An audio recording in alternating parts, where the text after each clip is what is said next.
తరుగు తక్కువ బంగారం ఎక్కువ. BNR golden diamonds, Vijayawada, Bengaluru, Vizag.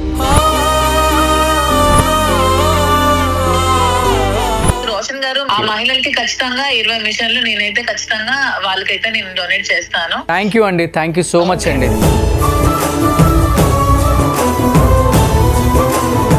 Madhuri గారు thank you, and thank you Srinivas గారు. నేను నిరంతరం చేస్తున్నటువంటి సర్వీస్ లో భాగంగా కాంచీపురం ఒకలా సిల్క్స్ నుంచి ఒక 21 మిషన్లు ఇవ్వాలని నిర్ణయించుకున్నాం, ఇచ్చింది.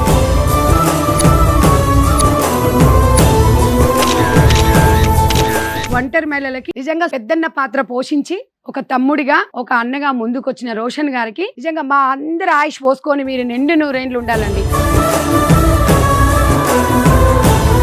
6500 మిషన్ రావాలి అంటే మీ ద్వారానే ఈ రోజు మాధురి గారు కానివ్వండి, శ్రీనివాస్ గారు కానివ్వండి, లక్ష్మి గారు కానివ్వండి, బిఎన్ఆర్ జ్యువెలర్స్ వాళ్ళు కూడా నిజంగా మీకు కూడా ధన్యవాదాలండి. రోషన్ గారి కుటుంబానికి ఆయన గల తల్లిదండ్రులకు చెప్పాలి ముందు, ఎందుకంటే ఏదున్నా నిర్భయంగా చెప్పేస్తారు, మనసులో ఏది ఉంచుకోరు. నిజంగా ఇది జరగాలి వాళ్ళకని నిజంగా ఒక రియల్ హీరోగా ముందుకు వచ్చినందుకు ధన్యవాదాలు తెలుపుకుంటూ థ్యాంక్ యూ అండి. థ్యాంక్ యూ రోషన్ గారు. మాకన్నా చిన్న ఏజ్ అయినా కూడా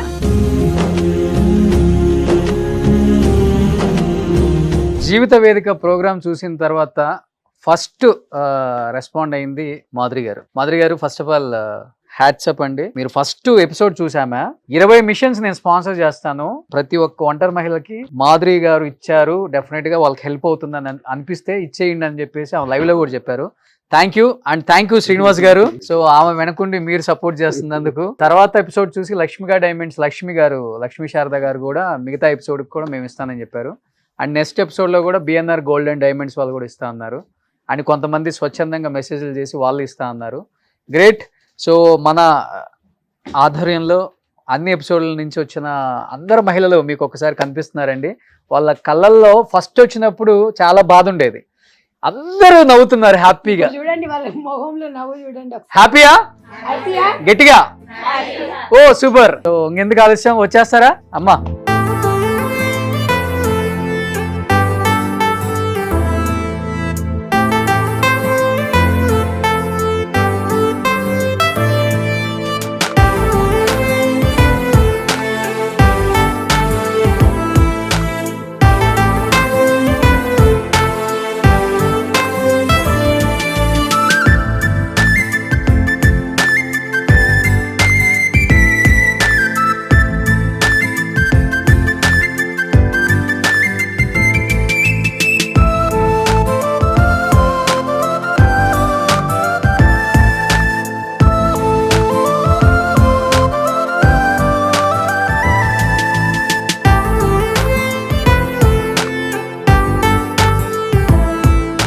శ్రీనివాస్ గారు ఆల్రెడీ గవర్నమెంట్ లో ఒక పార్ట్ ఉన్నారు కాబట్టి, రాజశేఖర రెడ్డి గారి దగ్గర నుంచి చూస్తున్నారు కాబట్టి, సార్ ఎందుకు ఈ ఒంటరి మహిళల్ని అప్పుల్లో ఐడెంటిఫై చేశారు కానీ ఇప్పుడు పట్టించుకోవట్లేదన్న ఒక ఉంది, బట్ ఏం చెప్తారు మీరు? రోషన్ గారు ఈ రోజు మంచి కార్యక్రమం చేశారు, జీవిత వేదిక.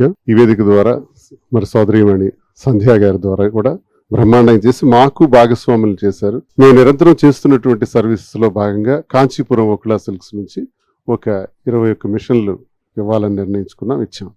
ఇది మెయిన్ సబ్జెక్ట్ ఏంటంటే ఈ ఒంటరి మహిళలు అన్నది నేను పాదయాత్ర చేసిన అనుభవం నాకుంది, ప్రతి గడప నేను సందర్శించిన అనుభవం నాకుంది. ఒక ఎమ్మెల్యేగా ఎంపీగా నేను కంటెస్ట్ చేశాను, ఇప్పుడు ఎమ్మెల్సీగా ఉన్నాను ఆంధ్రప్రదేశ్ గవర్నమెంట్లో. మేము విలేజెస్లో తిరిగేటప్పుడు విలేజ్లో ఒక 1000 మంది ప్రజలు ఉంటే అందులో 500 మంది మహిళలు ఉంటారు, ఒక 520 మంది 10 మంది ఇలా పురుషులు ఉండొచ్చు. వీళ్ళలో చిన్నపిల్లలను అందరిని తీసేస్తే 400 మంది మహిళలు ఉంటారు.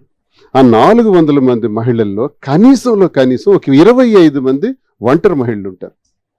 నేను లిటరల్గా నేను చూసి పరిశీలించింది, నేను వ్యక్తిగతంగా చూసినటువంటి అనుభవం ఇది. ఈ అనుభవంతో నా ఉద్దేశం ఏంటంటే ఇది రాష్ట్రాలకే కాదు దేశం మొత్తం ఈ సమస్య ఉంది. కేంద్ర ప్రభుత్వమే దీని మీద ప్రత్యేక దృష్టి సారించి ఒంటరి మహిళల కోసం ఏదైనా ఒక స్కీమ్స్ని వాళ్ళకి బలాన్ని ఇచ్చే కార్యక్రమాన్ని చేస్తే మంచిదన్నది నా అభిప్రాయం. దీన్ని మొట్టమొదటిసారిగా కనిపెట్టింది కూడా డాక్టర్ వైఎస్ రాజశేఖర రెడ్డి గారు. 2004లో వారు ముఖ్యమంత్రి అయిన తర్వాత 2009 వరకు ఒంటరి మహిళలకి ప్రత్యేకంగా పెన్షన్స్ ఇవ్వటం, ఆదర్శ గ్రామాల ద్వారా ప్రతి ఒంటరి మహిళకి ఓ ఇల్లు ఇవ్వటం బ్రహ్మాండంగా కనిపెట్టారు, చేశారు. తర్వాత ఏమైందంటే వీళ్ళని ఒంటరి మహిళలు అంటే ఎవరు, దీన్ని ఎలా మనం ఐడెంటిఫై చేయాలి అన్నది ఒక పెద్ద సమస్య అయిపోయింది. ఒంటరి మహిళలు అంటే భర్త ఉండకూడదు అంటే భర్త ఉంటాడు, ఉండే హింసిస్తాడు, ఉండి లేనట్టే ఉంటుంది, విపరీతంగా తాగుతాడు, మద్యం సేవిస్తాడు, కొడతాడు, అల్లరి పెడతాడు, సంపాదన ఉండదు. నిన్ననే నేను మా కాన్స్టిట్యున్సీలో ఒక పెళ్లికి వెళ్ళి వచ్చాను. ఆ తల్లి చెప్పకూడదు, అసలు చాలా తక్కువ వయసులో మ్యారేజ్ చేసేసింది. ఎందుకంటే భర్త బాధ భరించలేక ఏదో ఒక సంబంధం వస్తే పెళ్లి ఆ పాపకిచ్చి పెళ్లి చేసేసింది. ఎందుకంటే సంపాదన లేదు, భర్త బ్రతికున్నాడు, ఆటో డ్రైవర్, కానీ తాగి ఆ ఇంటిని నాశనం చేస్తున్నాడు, కుటుంబానికి ఉపయోగపడ్డు. ఇలాంటి పరిస్థితులు ఆవిడ ఒంటరి మహిళే. వీళ్ళందరికీ భర్తలు ఉండొచ్చు, కానీ వీళ్ళు ఒంటరి మహిళలు. వీళ్ళకి భర్తలు ఉండి కూడా ఉండనట్టే, ఉండి కూడా ప్రయోజనం లేదు. పిల్లల్ని పోషించుకుంటా, కూలి పనులు చేసుకుంటా నానా అష్టకష్టాలు పడుతున్నారు. వీళ్ళని ఐడెంటిఫై చేసి ప్రతి పంచాయతీ గ్రామంలో కూడా ఖచ్చితంగా వీళ్ళకి స్కీమ్స్ అలౌ చేయాలి.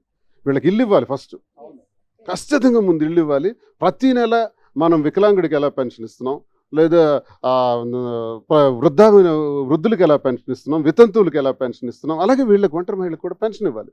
ఇది తర్వాత జగన్మోహన్ రెడ్డి గారు బ్రహ్మాండంగా ఏపీలో చేశారు. జగన్మోహన్ రెడ్డి గారి కాలంలో జరగడానికి కారణం ఏంటంటే వాలంటీర్ సిస్టమ్. ప్రతి 50 ఏళ్లకు వాలంటీర్ ఉండేవాడు. ఆ వాలంటీర్ ఆ 50 ఏళ్లలో ఎవరు ఒంటరి మహిళలు అనేది ఐడెంటిఫై చేసేవాడు. ఆయన సెక్రటరీకి ఇచ్చేవాడు, సెక్రటరీ అప్రూవల్ చేసి గవర్నమెంట్కి పంపించేవాడు. ఖచ్చితంగా వాళ్ళకి స్కీమ్ వచ్చేది, ఇల్లు వచ్చేది, పెన్షన్ వచ్చేది. ఇలాంటి పద్ధతులు అవలంబిస్తే ఖచ్చితంగా ప్రభుత్వం వేల కోట్లు, లక్షల కోట్లు ప్రజా శ్రేయస్సు కోసం ఉపయోగిస్తుంది, ఖర్చు పెడుతుంది ప్రభుత్వం. కేంద్ర ప్రభుత్వాలు కానీ రాష్ట్ర ప్రభుత్వాలు కానీ పెడుతున్న దాంట్లో సరైన పద్ధతుల్లో రీచ్ అయ్యే విధానంలో మనకు లోపాలు ఉన్నాయి, వ్యవస్థలో లోపాలు ఉన్నాయి. ఎందుకు మనం ఇప్పుడు ఒక మహిళ ఉన్నారమ్మా, ఈ మహిళకి భర్త ఉన్నారమ్మా, భర్త ఉండేటప్పుడు ఉండి కూడా ప్రయోజనం లేదు. ఆమెను ఒంటరి మహిళగా మనం గుర్తించాలి. ఎలా గుర్తించాలి? భర్త ఉన్నప్పుడు ఎలా గుర్తించగలం? కానీ భర్త ఆమెకు సక్రమంగా చూడట్లేదని కంప్లైంట్ ఉందా, సబ్ ఇన్స్పెక్టర్ రిపోర్ట్ తీసుకోండి, ఆ ఊర్లో పెద్ద మనుషుల రిపోర్ట్ తీసుకోండి, సెక్రటరీ రిపోర్ట్ తీసుకోండి. ఆమెకు ఏ ప్రయోజనం లేదండి, ఇల్లు లేదండి, పిల్లలతో చాలా కష్టాలు పడుతుంది, ఆమెకు ఒక స్కీమ్ ఇవ్వండి, ఇల్లు ఇవ్వండి అని చెప్పేటట్టు ఒంటరి మహిళగా గుర్తిస్తే ఆమెకు స్కీమ్స్ ఆటోమేటిక్గా వస్తాయి. రాష్ట్ర ప్రభుత్వాలు ఖచ్చితంగా ఒంటరి మహిళలకి ఒక ప్రత్యేకమైనటువంటి బాధ్యత వహించాలి. ఈ స్కీమ్ని ప్రత్యేక బాధ్యతతో ప్రతి ఒక్క ఒంటరి మహిళకు కూడా అందేటట్టు చేయాలి. దీన్ని కమిటీల ద్వారా కానీ, గ్రామ పెద్దల ద్వారా కానీ, ఆ సర్పంచ్ వార్డు మెంబర్ల ద్వారా కానీ, ఎంపీటీసీల ద్వారా కానీ, ఎంపీపీలు జెడ్పీటీసీల ద్వారా కానీ, అవసరమైతే కలెక్టర్, అడ్మినిస్ట్రేషన్, ఎంపీడీఓ ఉంటారు, ఎంఆర్ఓ ఉంటారు, వీళ్ళందరి ద్వారా కానీ ఐడెంటిఫై చేసి, గ్రామంలోకి వెళ్ళి ఐడెంటిఫై చేసి వీళ్ళు ఒంటరి మహిళ అని గవర్నమెంట్కి ఆధార్ కార్డుతో ఆ నెంబర్తో మనం రికగ్నిషన్ ఇస్తే, గుర్తిస్తే తప్పకుండా ఆ స్కీమ్ వస్తుంది. ప్రభుత్వాలు పెడుతున్నటువంటి ఖర్చులు ఒంటరి మహిళకి వెళ్ళట్లేదు, ఆ ఫైనాన్స్ ఆర్థిక పరమైనటువంటి సహకారం. కాబట్టి ఒంటరి మహిళల తరఫున నేను బాధపడిన రోజులు చాలా ఉన్నాయి. రాజశేఖర రెడ్డి గారు చేసిన పనికి చాలా సంతృప్తి చెందిన సందర్భాలు ఉన్నాయి. జగనన్న ప్రభుత్వంలో కూడా ఇవి ఖచ్చితంగా గట్టిగా చేయగలిగినాం. ఇప్పుడు మళ్ళీ కొంచెం సరిగ్గా జరగట్లేదని నేను వింటున్నాను. వాలంటరీ వ్యవస్థ తీసేసినారు కాబట్టి మళ్ళీ ప్రాబ్లమ్స్ వచ్చినాయి. కాబట్టి ఏ రాష్ట్రమైనా సరే ఇది అవలంబించాలి. కేంద్ర ప్రభుత్వం ప్రత్యేక దృష్టి ఒంటరి మహిళల మీద పెడితే బాగుంటుందండి. ఎంజీఎన్ఆర్ఈజీఎస్ ద్వారా కొన్ని పనులకి వెళ్ళగలుగుతున్నారు. కేంద్ర ప్రభుత్వం నుంచి జరుగుతున్నటువంటి సహకారం ఆ మాత్రం ఉంది. ఉపాధి హామీ పనులకి వెళ్తున్నారు, పని చేసుకుని వస్తున్నారు. కానీ అది చాలదు, అది కూలి పనిగానే మిగిలిపోతుంది. వాళ్ళకి ఇల్లు లేదు, పిల్లలకు చదివించుకోవడానికి అవకాశం లేదు. ఇవన్నీ బాధ్యతలన్నీ ప్రభుత్వం చేపట్టాలని నేను కోరుకుంటున్నాను. ఇంకొకటి ఏంటంటే ఆంధ్రప్రదేశ్ నుంచి కూడా ఆల్మోస్ట్ ఒక 500-600 మంది మెసేజ్లు, కాల్స్ ఒంటరి మహిళలు. మేము అక్కడ ప్రోగ్రామ్ పెట్టాలి అంటే డెఫినెట్ గా చెట్ల కింద పెట్టాలి, అప్పుడే తెలుస్తుంది వాళ్ళ బాధ. ఆంధ్రప్రదేశ్ లో ఇబ్బంది చాలా ఎక్కువ ఉందండి. అక్క చెల్లెమ్మలందరికి కూడా నేను కోరుకునేది ఇదే, ధైర్యంగా ఉండాలని, అందరూ బాగుండాలని, తప్పకుండా ప్రతి మనిషికి ఒక మంచి రోజు ఉంటుందని, సక్సెస్ అవుతామని.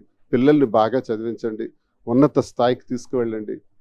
సమాజంలో వాళ్ళని సంస్కారవంతులుగా తీర్చిదిద్దే బాధ్యత తల్లులదే అమ్మ, అది తండ్రులది కాదు. ఒక బిడ్డ సంస్కారవంతంగా తీర్చిదిద్దబడ్డాడంటే 100% కారణం తల్లి.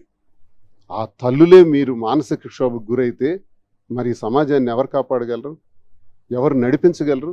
ఆ బాధ్యత మీదే అని ఒక అన్నగా, నేను ఒక తమ్ముడిగా కోరుకుంటున్నాను. మాధురి గారు. మనం పుట్టినప్పుడు అందరం కూడా ఒంటరిగానే పుడతాము. ఆడవాళ్ళందరికీ నేను ఒకటే మాట చెప్పాలనుకుంటున్నాను, ఫైనాన్షియల్ గా ఇండిపెండెంట్ గా ఎదగండి. రోషన్ గారు చెప్పినట్టు మీకు మిషన్ కుట్టడం వస్తే నేర్చుకోండి, మీకు పచ్చళ్ళు పట్టడం వస్తే పచ్చళ్ళు పట్టండి, మీకు పొడులు చేయడం వస్తే ఇంట్లో పొడులు చేయండి. చాలా పనులు మనం చేయగలం. మగవాళ్ళే మనం పెంచక్కర్లేదు, మనం కూడా పెంచగలం మన పిల్లల్ని. మనం ఇండిపెండెంట్గా ఎదుగుతూ మన పిల్లల్ని పెంచుకుంటూ ముందుకెళ్దాం, మనకు నచ్చిన పని చేసుకుందాం. సో ఎవరి మీద డిపెండ్ అవ్వకండి, ఎవరో వస్తారని ఏదో చేస్తారని అసలు ఎదురు చూడొద్దు, శ్రీనివాస్ గారు చెప్పినట్టు. అండ్ మెయిన్ గవర్నమెంట్ ఎవరైనా మీకు ఓట్లు ఆడడానికి వచ్చినప్పుడు ముందు ఎదిరించండి. ఇందాక రోషన్ గారు ఇంటర్వ్యూ నేను చూశాను, ఫైట్ చేయండి మీ రైట్స్ కోసం. ఫైట్ చేస్తూ మీరు కష్టపడి మీ పిల్లల్ని పెంచుకోండి, ఎప్పుడు నిరాశ గురవ్వద్దు. అండ్ మెయిన్గా ఇంకొంత విషయం ఏం చెప్తున్నానంటే, చాలామంది టెంపుల్స్ కానీ వాటికని చాలా డొనేషన్స్ అవి చేస్తారు. మానవ సేవే మాధవ సేవ. మనం మనుషులకు సేవ చేస్తే డైరెక్ట్గా భగవంతుడు సేవ చేస్తున్నట్టే. అలాంటి కోట్లు అక్కడ ఇచ్చే బదులు ఇలాంటి పేదవాళ్ళకి చాలా మందికి మనం హెల్ప్ చేస్తే మన చిన్న సహాయం వాళ్ళకి చాలా పెద్ద హెల్ప్ అవుతుంది. ఇది చిన్న మిషన్, ఒక ఆఫ్టర్ ఆల్ మనకు 7,000 అవ్వచ్చు, కానీ వాళ్ళ ఇంటికి అది పోషించే స్థాయి వాళ్ళకి మహిళకి తీసుకొస్తుందంటే మనం ఇంకా ఏ స్థాయిలో ఉన్నామో అందరూ అర్థం చేసుకొని లేడీస్ అందరికీ సపోర్ట్ చేయాలని నేనైతే కోరుకుంటున్నాను. థ్యాంక్ యూ అండి, thank you so much. And thank you. And జీవిత వేదిక ప్రోగ్రామ్ చూస్తున్న అందరు వ్యూయర్స్కి, ఎస్పెషల్లీ ఎవరిని కించపరచాలనే ఉద్దేశం మాకైతే లేదు. ఏ గవర్నమెంట్ అయినా కానీ, ఎవరు అధికారంలోకి వచ్చినా కానీ మీ వంతుగా మీరు చేస్తున్నారు, కాదని చెప్పట్లేదు. కానీ ఎవరిని తగ్గించే ప్రయత్నం అయితే మా షోలో లేదు. ఒకే ఒక రిక్వెస్ట్, ఒంటరి మహిళలను ఐడెంటిఫై చేయండి. ఆయన చెప్పినట్లుగా రాజశేఖర రెడ్డి గారు ఒకప్పుడు ఐడెంటిఫై చేసి వాళ్ళకి ప్రతి పథకం ఇళ్ళలాగా చేశారు. ఇక్కడ ఉన్న ఒంటరి మహిళలకు ఎవరికి ఇల్లు లేవన్నా దయచేసి ఎమ్మెల్యేలను రిక్వెస్ట్ చేస్తున్నా, ముఖ్యమంత్రులను రిక్వెస్ట్ చేస్తున్నా, 2 రాష్ట్రాల ముఖ్యమంత్రులను కూడా మీకు ట్యాగ్ కూడా చేస్తాం. ఒక్కళ్ళకు కూడా ఇందిరమ్మ ఇల్లు రాలేదు. దయచేసి అర్థం చేసుకోండి వాళ్ళ బాధ. ఆంధ్రప్రదేశ్లో కూడా ఎంతోమంది ఇల్లులు రాని వాళ్ళు, స్థలాలు రాని వాళ్ళు కూడా ఉన్నారు, పెన్షన్స్ రాని వాళ్ళు కూడా ఉన్నారు. దయచేసి ఎమ్మెల్యేలకి మీరు ఒక అల్టిమేట్ జాబ్ చేసి డెఫినెట్గా ఒంటరి మహిళలను ఐడెంటిఫై చేయండి. ఎందుకంటే ఎన్నో సర్వేలు చేస్తున్నారు. ఈ సర్వే మీకు నథింగ్ 1 monthలో ఫినిష్ అవుతుంది మీరు అనుకుంటే. వీళ్ళందరికీ సపోర్ట్ చేస్తారని మనస్ఫూర్తిగా కోరుకుంటున్నాను. Thank you so much. అందరికీ నమస్తే అండి. నిజంగా మదర్ ఫౌండేషన్లో చాలా మందికి ఒంటరి మహిళలకి నిజంగా సుమన్ టీవీకి నిజంగా మేము మనస్ఫూర్తిగా ఒంటరి మహిళల తరపున ధన్యవాదాలు తెలుపుతున్నాం. మెయిన్గా పెద్దన్న పాత్ర పోషించి ఒక తమ్ముడిగా, ఒక అన్నగా ముందుకొచ్చిన రోషన్ గారికి నిజంగా మా అందరి ఆయుష్ పోసుకొని మీరు నిండు 100 ఏళ్ళు ఉండాలండి. ఎందుకంటే ఈ 6,500 మిషన్ రావాలి అంటే మీ ద్వారానే ఈరోజు మాధురి గారు కానివ్వండి, శ్రీనివాస్ గారు కానివ్వండి, లక్ష్మి గారు కానివ్వండి, బిఎన్ఆర్ జ్యువెలర్స్ వాళ్ళు కూడా నిజంగా మీకు కూడా ధన్యవాదాలండి. మెయిన్గా రోషన్ గారికి ఈరోజు ఎలాగైతే మీరు ఒంటరి మహిళల తరపున ఉండి ఒక చెల్లెళ్ళకి, ఒక అక్కలకి మీరు అండగా ఉన్నారో, తప్పకుండా వీళ్ళందరికీ ఇందిరమ్మ ఇల్లు వచ్చే విధంగా మీరు ప్రయత్నం మీరు అనుకుంటే డెఫినెట్గా జరుగుతుంది. మదర్ ఫౌండేషన్ ఇదే కోరుకుంటుంది. ఇందాక సీనియర్నే చెప్పారు, ఒంటరి మహిళలను గుర్తించి ఇల్లు ఎట్లా ఇవ్వాలంటున్నారో తప్పకుండా గవర్నమెంట్ ఆలోచించండి. మేము ఎవరిని నిందించట్లేదు, మాకు తోసిన సహాయం మేము ఇలా ట్రైనింగ్ ఇస్తున్నాము. ఇవాళ మేము సైతం అని సుమన్ టీవీ వారు ముందుకు వచ్చి ఇక్కడ వాళ్ళ కష్టాలు వాళ్ళు నిజంగా కూడా ఎవరండి ఇవాళ రేపట్ల మా పక్కింటోళ్ళు ఎవరేమైపోతే ఏంటి అనే రోజులలో సుమన్ టీవీ హక్కున చేర్చుకొని వీళ్ళ కుట్టు మిషన్లు ఇస్తుందంటే అది మామూలు విషయం కాదండి. నిజంగా మనం సుమన్ టీవీకి అసలు ఎంత రుణపడినా తప్పు లేదండి. ఎందుకంటే ఇంత మంచి అవకాశాన్ని మాకు ఇచ్చినందుకు మీరు ఇంకా ముందుకెళ్ళాలి, సుమన్ టీవీ నిండు 100 ఇట్లాగే ముందుకెళ్ళాలని చెప్పేసి రోషన్ గారి కుటుంబానికి, ఆయన గల తల్లిదండ్రులకు చెప్పాలి ముందు. ఎందుకంటే ఏదున్నా నిర్భయంగా చెప్పేస్తారు, మనసులో ఏది ఉంచుకోరు. నిజంగా ఇది జరగాలి వాళ్ళకని నిజంగా ఒక రియల్ హీరోగా ముందుకొచ్చినందుకు ధన్యవాదాలు తెలుపుకుంటూ, సీనియర్కి మాధురి గారికి అయితే నిజంగా కూడా మాకు నిజంగా ప్రత్యేకంగా మా మదర్ ఫౌండేషన్ మహిళలందరి తరపున ధన్యవాదాలు తెలుపుకుంటూ థ్యాంక్ యూ అండి. థ్యాంక్ యూ రోషన్ గారు. మాకన్నా చిన్న ఏజ్ అయినా కూడా నిజంగా ఈ ఒంటరి మహిళల బాధను మీరు అర్థం చేసుకుంటే నిజంగా మీరు హ్యాపీగా మీ కుటుంబం ఉండాలని మనస్ఫూర్తిగా చెప్పుకుంటున్నాను సార్. Thank you. ఫైనల్ గా చాలా చాలా చాలా చాలా సంతోషంగా ఉంది. ఇంతమంది మహిళలు వచ్చినప్పుడు ఈ షోలకి చాలా ఏడుస్తూ ఉన్నారు పాపం. ఈరోజు ఈ మిషన్లు తీసుకొని చాలా హ్యాపీగా వెళ్తున్నారు. చాలా మంది చెప్తారు జీవితం చాలా చిన్నది, ఉన్న దాంట్లోనే ఎంజాయ్ చేయాలని. నేను మాత్రం ఒప్పుకున్నది, జీవితం చాలా పెద్దది. ఎందుకంటే భూమి మీదకి వచ్చేటప్పుడు ఏడుస్తూనే వస్తాము, చచ్చేటప్పుడు కూడా ఏడుస్తూనే పోతాం, ఏదో ఒక రోగం వచ్చి మంచాన పడి. కానీ ఆ మధ్యలో ఉండేది చిన్నదని ఎవరు చెప్పారు? చాలా పెద్ద జీవితం. మనం each and every minute, every second enjoy చేస్తూ లైఫ్ని లీడ్ చేస్తే మాత్రం చాలా పెద్ద జీవితం అంది. ఆ జీవితాన్ని మీ అందరూ కూడా ఎంజాయ్ చేయాలని మనస్ఫూర్తిగా కోరుకుంటున్నానమ్మా. అందరూ ఒంటరి మహిళలు మీరు అనుకోవద్దు, మీరందరూ చాలా మంచి లైఫ్ లీడ్ చేస్తారు ఈ షో ద్వారా. అండ్ ఈ షోకి రావాలనుకున్న వాళ్ళు కూడా కింద స్క్రోల్ అవుతున్న నెంబర్కి కాల్ చేయొచ్చు, లేకపోతే మెసేజ్ పెట్టొచ్చు, మీకున్న ప్రాబ్లం చెప్పొచ్చు.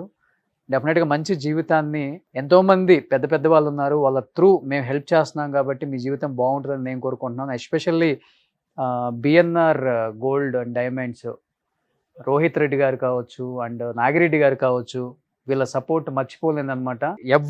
ఎవ్వరికి సహాయం కావాలన్నా కానీ మేము ఉన్నాము, మా తలుపు తట్టండి అని చెప్పేసి మరీ చెప్పారు. రోహిత్ చిన్న ఏజ్లోనే చాలా పెద్ద మనసు అతనికి. వాళ్ళ నాన్నగారు నాగిరెడ్డి గారు నేర్పించిన విలువలు ఈరోజు ఎంతో మందికి జీవన ఉపాధిగా మారింది. సో ఈ షో చూస్తున్న వాళ్ళకి, ఈ షోని సపోర్ట్ చేస్తున్న వాళ్ళకి, ఇంతమంది ఒంటరి మహిళలకి మేము ఉన్నామని భరోసా ఇచ్చే వాళ్ళందరికీ కూడా మరొకసారి చేతులు జోడించి నమస్కారం చేసుకుంటూ, జీవిత వేదిక షో ద్వారా, సుమన్ టీవీ ద్వారా మీ రోషన్ ఎప్పుడు రుణపడి ఉంటాడని మనస్ఫూర్తిగా కోరుకుంటున్నాను.